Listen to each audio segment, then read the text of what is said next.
যখন রাখি পরিয়ে দিয়েছে যারা বলে বলে বোন তুমি আমাকে রাখি পরিয়ে দিয়েছো, তুমি আমার বোন, তাহলে তুমি আমার কাছে কিছু চাও।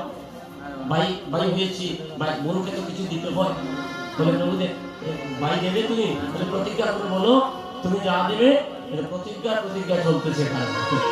হ্যাঁ মানে তারা তুমি প্রতিজ্ঞা করে বলো আমি যা চাইবো তুমি আমাকে দাদা তুমি তাই দেবে। বলে বোন রে একবার প্রতিজ্ঞায় আমার সব গেছে। হ্যাঁ এক প্রতিজ্ঞায় আমার সব গেছে,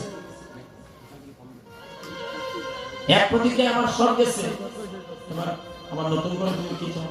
ঠিক আছে প্রতিজ্ঞা করে বললাম তুমি কি চাও? কি চাও তুমি? বলে দাদা দিতেই যদি হয় তোমার এই গেটের দারোয়ানকে তুমি আমাকে দিয়ে দাও।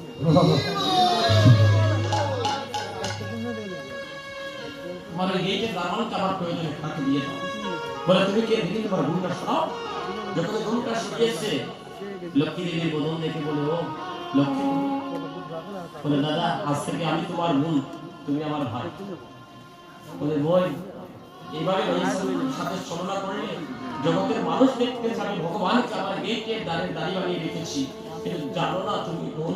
বোন আমি আমার ভগবানকে দিবানিশি দেখার জন্য আমি আমার আপন করে রেখে দিয়েছিলাম, এবার আমার ভগবানকে তুমি নিয়ে যাবে। যাও যাও যাও, আমার সব গিয়েছে তাতে দুঃখ নেই। ভগবান তোমার চরণে এই নিবেদন, আমার মৃত্যুকালে আমার মরণকালে তোমার সমর্পণ করি। এই আসলে কেউ আসেননি আত্মীয় বলতে পারবেন আমি মরতাম না? আসেননি রে? আসেননি? সবাই মরতে বলেনি।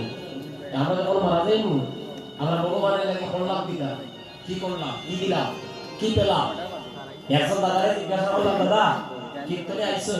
দাদা কীর্তনে আইসো কিছু ভগবানকে দিছেননি আর কিছু দিছেননি?